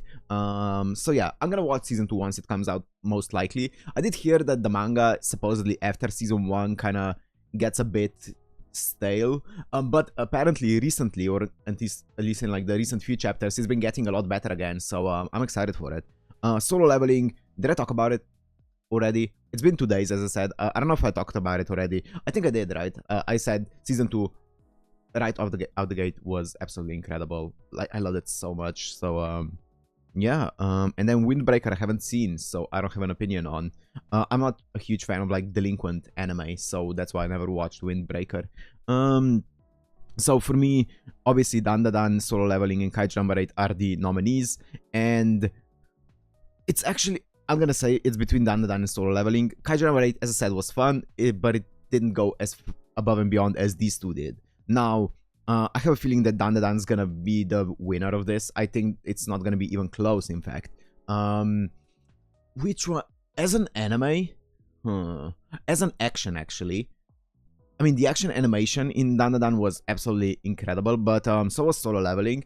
I do think that with Solo Leveling, yeah, actually, I think this is gonna decide it. I think with Solo Leveling, the animation was insane, but the art at some points was slightly struggling to keep up with the animation, which, I mean, that's understandable when your animation gets to a point where it's almost unreasonable to expect art to be fully catching up, but it does make it so that the actual fight may be a bit harder to follow because of it, right? You would watch some of the, I guess there were like 2 main Solo Leveling fights in this season, right? I'm not gonna spoil which ones, but there were 2, and I feel like both of them could get slightly, you know, you can be at points wondering what's happening. You can be like, wait, what the hell is going on? This looks sick, but I'm not fully following the entire fight and like all of the movements and stuff like that because of the art not keeping up with all of the animation, which is a similar thing that happened with Jujutsu Kaisen season 2, right?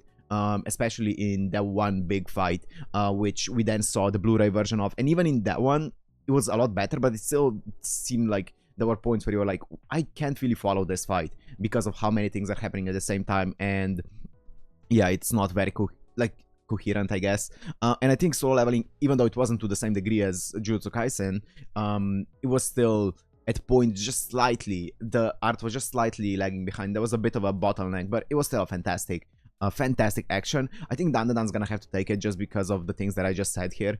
Is Dandadan was just very well polished, beginning to end, very well polished. The animation and the art were equally as polished. The fight scenes were so easy to follow, right? There was never a point in Dandadan's fight scenes where I was like, what's happening, right?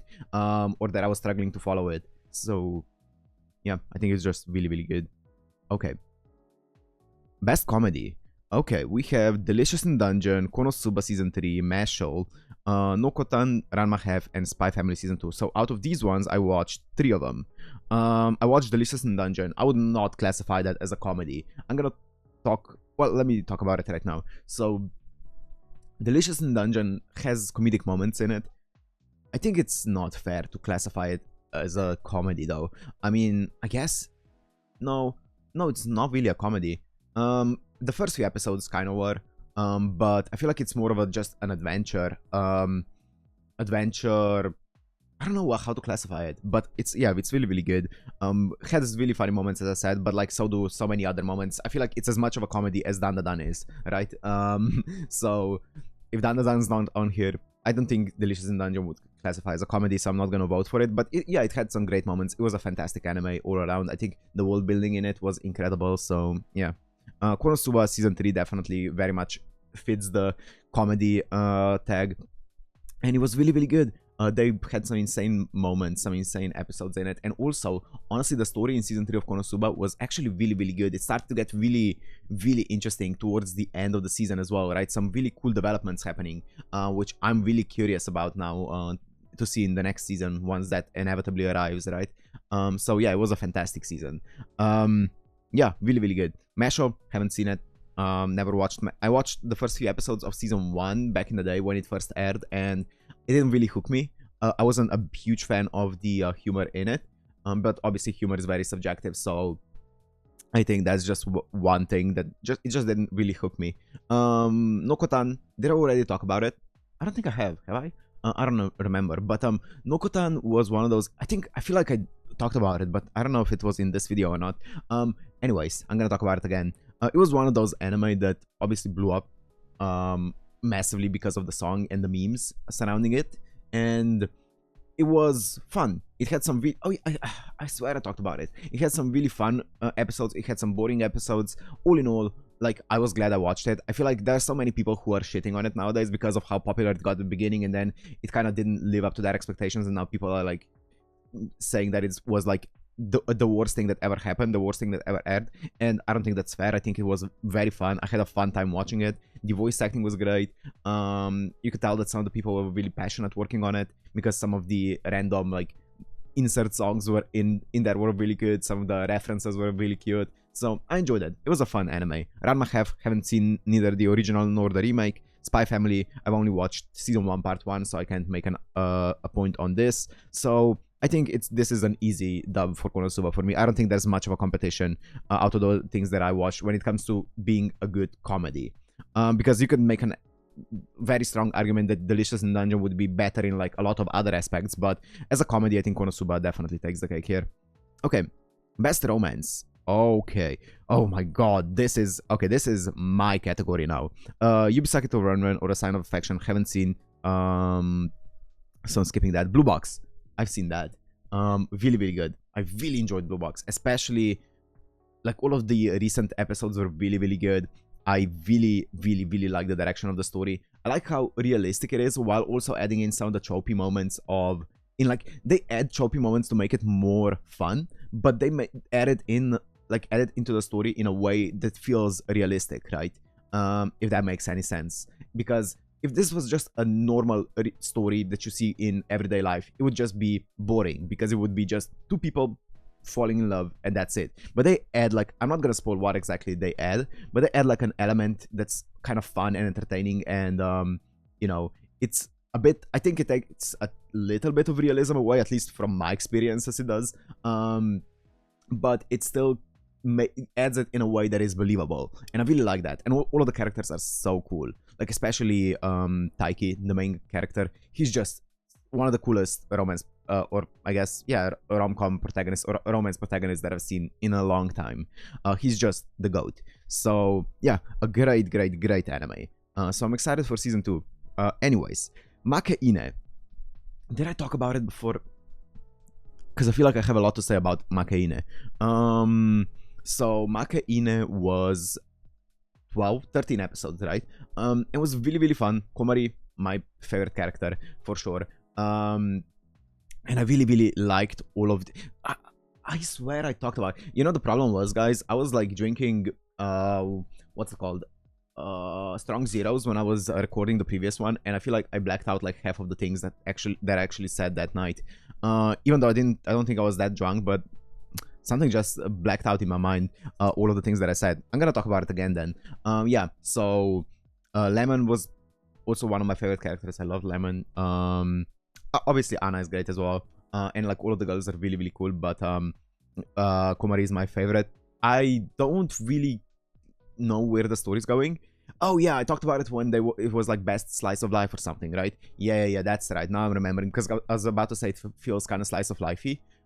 Yeah, I don't know where the story's going. I don't know what's gonna happen with the main character. Like, is he actually gonna become like an actual character? Because right now he's not really that much of a character. He's just there.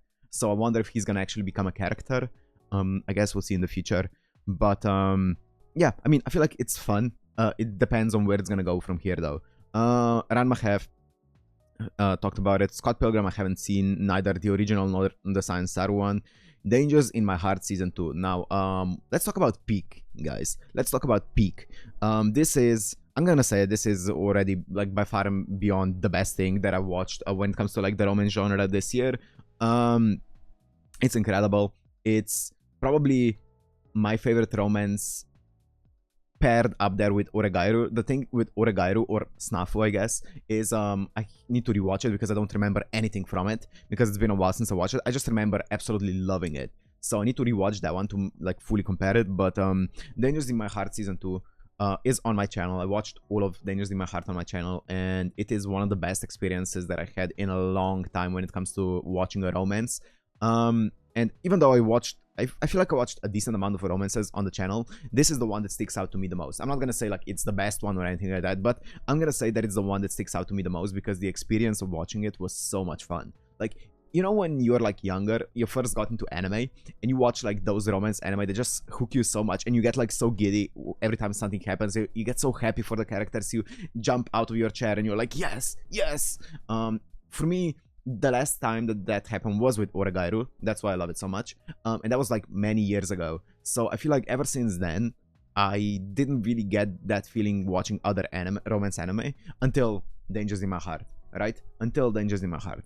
Like, I loved anime like Bloom Into You, or even like Whisper Me a Love Song, or what are some other romances that I watched? I don't remember, but I love all of the romances that I watched. But a lot of them were either like more so character dramas, or they were, you know, just cozy romances, whereas this one was just made me feel so many good things, so many emotions, and it was so good. I love it. It's so good. So yeah, I don't think I need to say even more about it. It definitely is far and beyond the best one out of these ones that I've seen, in my opinion. Next up, best background art. Oh, that's a cool award.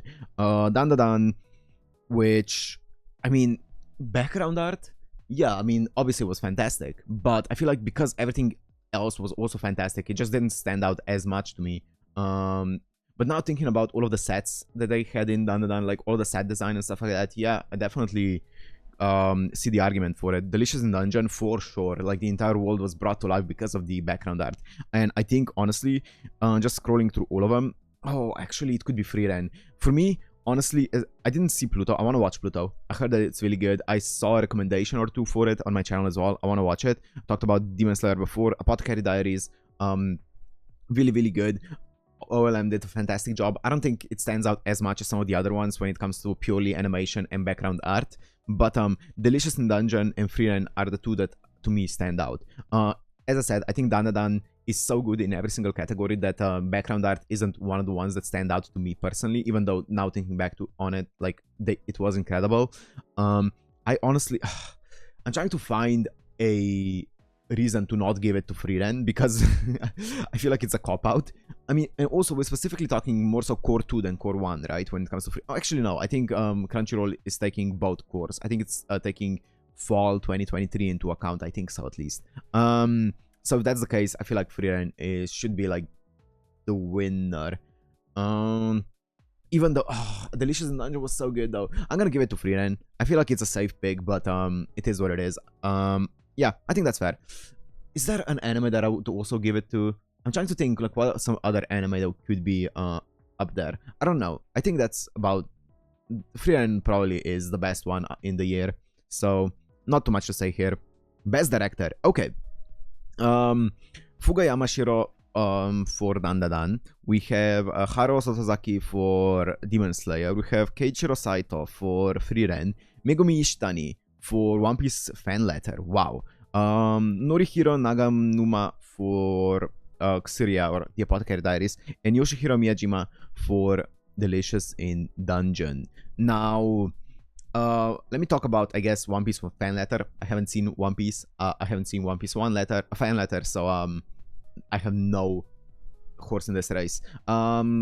Same with Demon Slayer, haven't seen it, and the others I have seen, right? Yeah. So for me, once again, Apothecary Diaries is the story. For me, it's fully the story. Even though, like, obviously Kevin Penkin's OST, even though it's not purely Kevin Penkin, it's Kevin Penkin and someone else, I don't remember who. Their OST is absolutely incredible, and I really like the OST. I like the voice acting. I like the animation is simple but really good, like really solid animation, right? It's nothing that I would say it's like, oh, best animation. It had some moments where it pops off some great sequences, but apart from that, it doesn't stand out as much as some of the heavy hitters when it comes to animation this year. So and also direction, I feel like is similar, even though there were some moments in season 1 when it comes to purely direction that were actually really stand out. Like the entire scene with Mao Mao talking about like death and her dying and stuff like that to Jinshi, that entire sequence was so well directed, right? That entire sequence is the one that stands out the most, but compared to some of the other ones where they have like 17 of those kind of directorial standout moments in the series, I feel like it doesn't have the same reach. So those other ones will obviously be the other 3 here. I do think that Delicious in Dungeon, while it has some unique directorial choices, once again, it doesn't stand out as much as the other 2 here. And once again, now I'm trying to find a reason to not give it to Dandadan. I feel like Dandadan, when it comes to like purely direction, was so unique that it deserves it just for the uniqueness. Obviously, Frieren has incredible direction, right? And everything that Keiichiro Saito works on has been good so far, or at least the 2 things that I've seen him work on, which is Bocchi the Rock, which had some of the most unique animation in anime that I've ever seen, and then Frieren. Like, he's been fantastic in both. And I don't know what Fuga Yamashiro did apart from Dandadan, but Dandadan looks so good. I'm gonna give it to Dandadan. I feel like that's fair. Yeah. Also, is it... no, it's Bocchi the Rock Season 2 that's not gonna have Keiichiro Saito on it, right? That's a shame. Okay, best character design. Okay, we have Dandadan, Delicious in Dungeon, Demon Slayer, Frieren, Kaiju Number 8, The Apothecary Diaries. So not anything new here. And we're talking character designs. I'm just gonna quickly scan through it, and I'm gonna say, okay, yeah, I think the 2 nominees here that I would pick would be either Dandadan or Delicious in Dungeon. I feel like that's it's a safe pick. But when it comes to specifically character design, I feel like Delicious in Dungeon had such a unique character design that I feel like it deserves the praise, and I feel like Dandadan obviously had such memorable characters in it as well. Wait, I'm actually thinking Kaiju Number 8. Honestly, I love the Kaiju Number 8 character designs. They were also very unique. I feel like that would be like number 3 probably for me. I feel like Frieren character designs were cool, but they weren't as standout, and yeah, they didn't stand out as much, and I don't think they were supposed to, right? I think that's kind of like made like with intention, but still, I don't think they stood out as much. I think Dandadan and Delicious in Dungeon would be up here. Would I give it to Dandadan? Like, I'm also thinking of all of them, I guess, monsters and stuff like that, and not just the main cast, but also all of the other ones. Yeah, I think I would give it to Dandadan. Yeah, I would give it to Dandadan. I feel like there's a bit more, it's a bit more off the walls, crazy, unique, as opposed to Delicious in Dungeon, which is a bit more muted. So I'll give it to Dandadan. I feel like, but that might be just personal preference. Okay. Best animation. So this is, like, all of these, once again, I already talked about. All of them were fantastic. This is a competition between Dandadan and Frieren. This is definitely a competition between those 2. And, I mean, that's very hard. That's very hard. I think they're extremely close. Like, extremely close. I would say, and I don't know if people are gonna agree or heavily disagree. I honestly would give it to Frieren. I think there have been so many moments in Frieren where I was just watching with my mouth open, just watching the animation unfold, and I was like, this is absolutely insane. Like, how are they doing this, right? And with Dandadan, there were also some incredible like a lot of incredible moments when it comes to animation, but just not comparable to Freeren for me personally. And the experience that I had with Freeren's animation, maybe it's because I didn't expect Freeren to go that hard with the animation, whereas with Dandadan I did expect them to go that hard, and maybe that's why. And that's a fair argument, but I feel like, yeah, at the end of the day, it still is Freeren that made me more surprised with the incredible animation that it had. And I would give it to Freeren. Yeah. Now, once again, I think Dandadan's gonna win this, because I feel like it is gonna win this just purely off of what people are saying and how people are talking about these shows. But I guess we'll see. I'm gonna give it to Freeren though. So yeah, I don't think that's too much to say here because we're repeating basically all of the same, all of the same things here. Okay, I've seen a decent amount of these. Best original anime. Finally, we can talk about more. Okay. Well, first of all, Buchigiri I haven't seen, so I'm gonna skip that one. Girls Band Cry. I'm gonna keep that one for last. Jellyfish Can't Swim in the Night. So I watched that one, and I think Jellyfish Can't Swim in the Night was really, really solid. A really fun anime. I do think that the first half was stronger than the second half, for sure.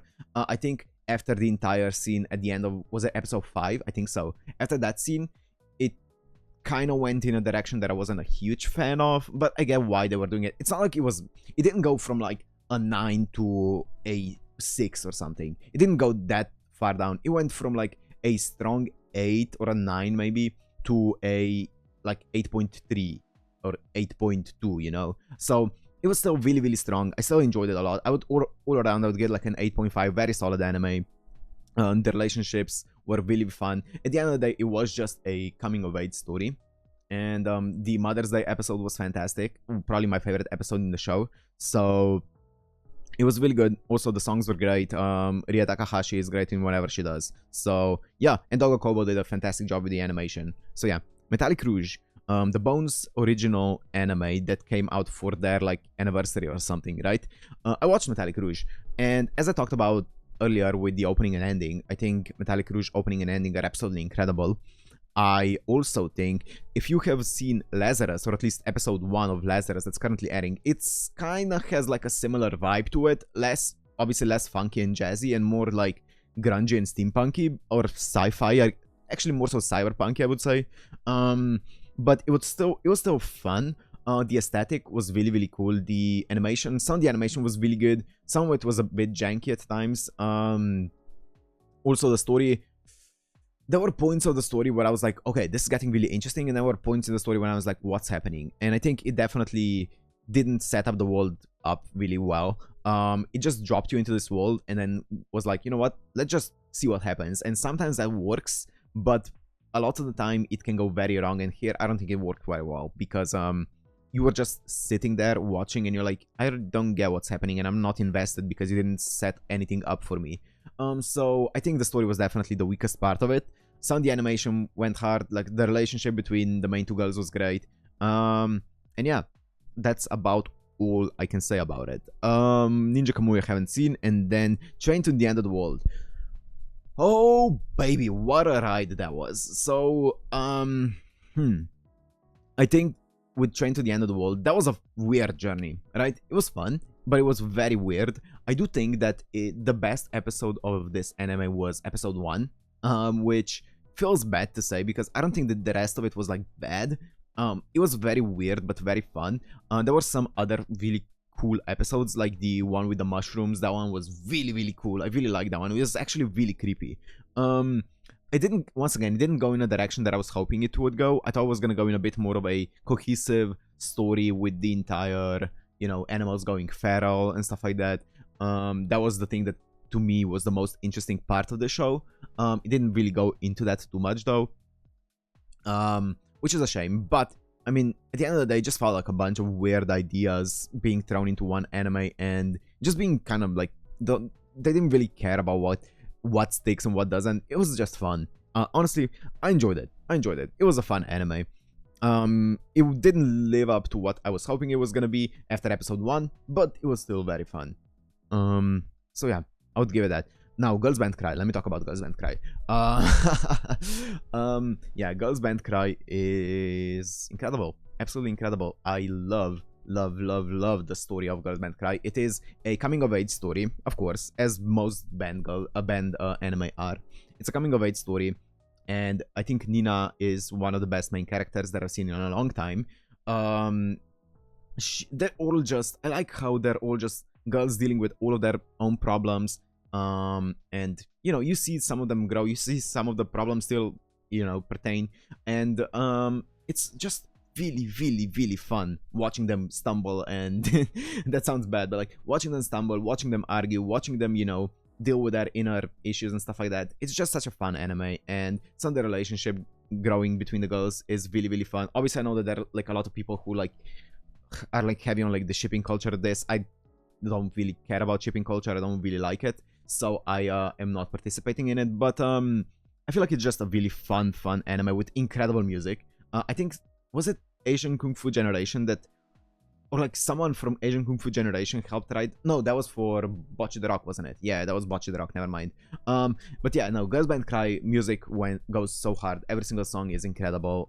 The voice acting is some of the best that I've seen in a long time, because you could tell that obviously all of the VAs are new for the main cast, because they're also a band in real life, and you can tell that they're new for some of them. Not for Irina. I think Irina out the gate was insane. She's such a good VA, but which is Nina's VA.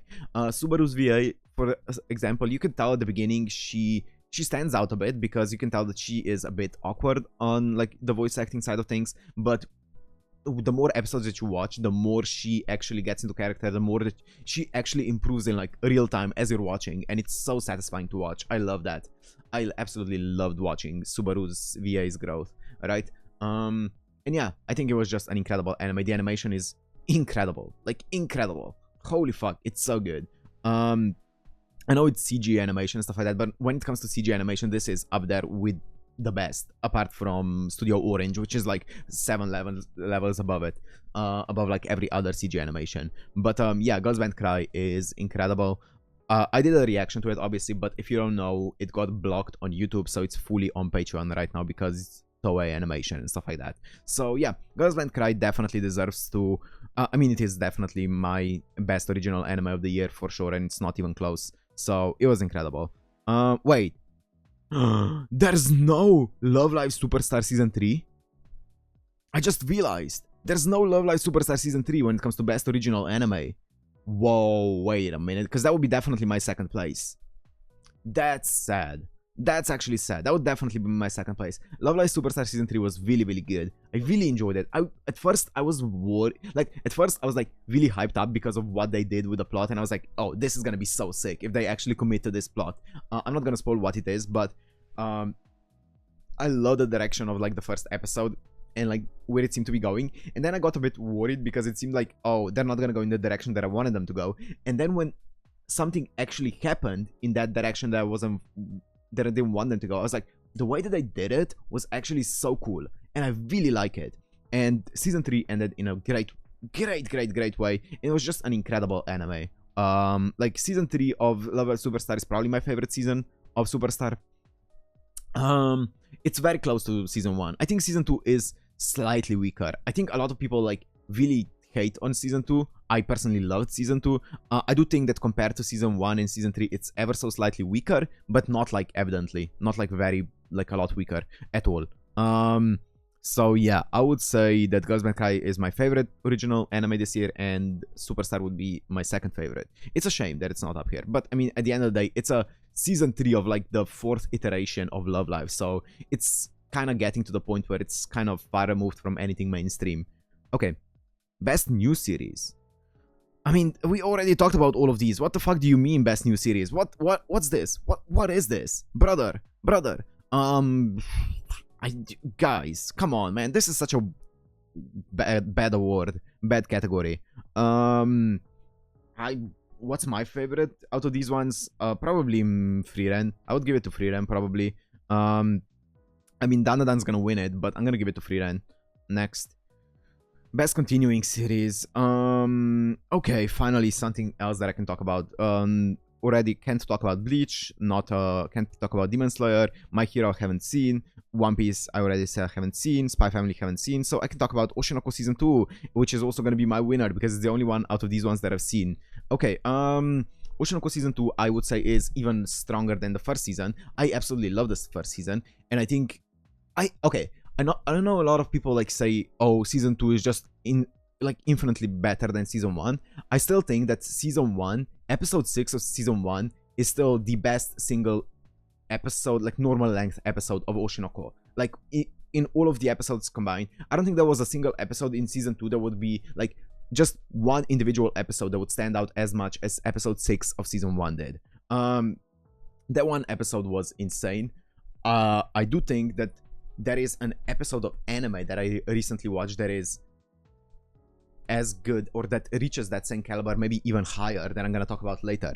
And it's not Oshi No Ko, but like in general. But up until that point, I would say that that was one of the best episodes that I've seen in the last like few years. That one episode. So the way that they portrayed, can I spoil? I'm not gonna spoil it, but I'm just gonna say it in a very roundabout way. The way that they portrayed the entire, how fast like that kind of situation can escalate into something bigger, especially if your mental is not built for it. And I feel like it's very realistic. I saw some people talking about how it feels rushed, and I'm like, bro, that's the point. It's supposed to show how fast it can escalate into something this insane, right? And it can just build in like overnight, that kind of thing.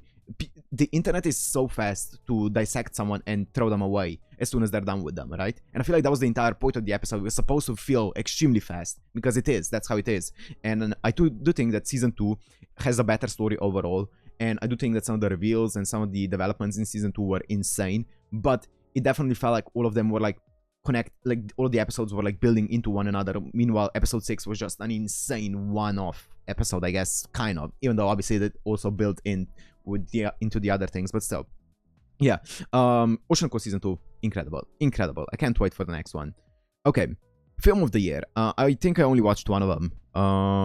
Yep, I only watched Look Back, so that I'm giving it my Film of the Year award. Did I watch any other films this year? No, I don't think so, right? I don't think so. That came out this year. No, I don't think so. Or last year. So... Oh, I guess I watched the Nijigasaki movie, but that came out this year in the, in the Western world. It came out last year in Japan, so I don't know where I would put that, but that was great as well. But yeah, Look Back was fantastic. The animation, incredible. The direction was incredible. The voice acting was insanely good. Like, it was actually insane. It was so good. And the story was really fucking good as well. Now, I saw the Gigak video, right, that he made about like best of anime of 2024, and he put this as his number one. I wouldn't put it that high for me personally, even though it was incredible. And like I cried to it like multiple times watching it.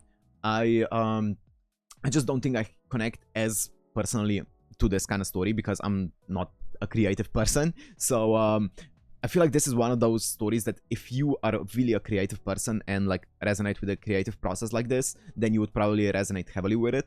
But if you're not, then you're still gonna enjoy it a lot because of like all of the aspects. The story is really good just by consuming it as a story, and also the voice acting and all of the other elements, the quality elements of the show are so good. That is just a really good movie. But yeah, I think that for me personally, it didn't reach the same heights as someone who would be more creative and watch it as well, right? Who would personally connect with it. So yeah, still an incredible movie, like a 9 out of 10. Okay, next. Oh, this is the last one. Anime of the Year. Wow, who would have thought that is this exactly the same as best new series? I think so, right? I mean, I already gave it to Free Rank here earlier when I was talking about it, and once again, I would give it to Free Rank here. I wanted to like do a bigger build up, but that entire best new series completely ruined it. Anyways, yeah, this was I mean, Free Rank would definitely give it. I would definitely give it to Free Rank here. I enjoyed Dandadan. I did say that I'm gonna talk more about Dandadan when we get to Anime of the Year. So let me do it here. So, because I feel like Dandadan is the main contender, or I feel like that's gonna be the favorite for people to win. I don't know if it is gonna win, I think it is, but that's gonna be the main favorite. Dandadan is, in my opinion, really good. Like, really good. It has a bit of everything. Now, the main reason why Dandadan for me isn't like on the same level as something like Free Ren would be because it just doesn't. I still don't know what the story is gonna be, right? And I know a lot of people like the fact that it's very unpredictable and you can't tell where the story is gonna go. But to me, it feels like right now it's just very situational. It just every single time something happens, you're like, well, let's fix this, and then next thing happens, and you're like, well, let's fix this, and it feels like there's no like something greater we're working towards. You know, I feel like in every single one of these anime, Delicious in Dungeon, we're trying to get to the bottom of the dungeon, you know, to find the magician and stuff like that. Free Rem, we're trying to get to Ende. Kaiju number 8, we are trying to... Wait, what was the Kaiju number 8 objective? Like, trying to get to the same level as Mina, to stand beside her on the battlefield or whatever, right? Solo leveling, we are trying to basically... Well, we kind of achieved... Well, I'm not gonna spoil anything. But we achieved one of the goals, and we are gonna be probably getting a new goal soon. That's all I'm gonna say. And then the Apothecary Diaries. The Apothecary Diaries is also kind of situational, but I feel like there's always an overarching story of the Apothecary Diaries that even the main characters usually don't realize until later on, right? All of the mysteries usually accumulate into something. We as the viewers know that there are mysteries that are brewing in the background, and that's the main, I guess, overarching story. Whereas with Dandadan, sure, you could say that the story is Okarun needs to get his balls back, but like, I feel like that's such a minor thing that's like, who cares if he gets them back or not, right? It's not like it changes much. Like, yeah, maybe... Like, he has one of the balls back. Like, is he gonna die if he doesn't get it back? Like, what's gonna happen? Is he just, like, infertile?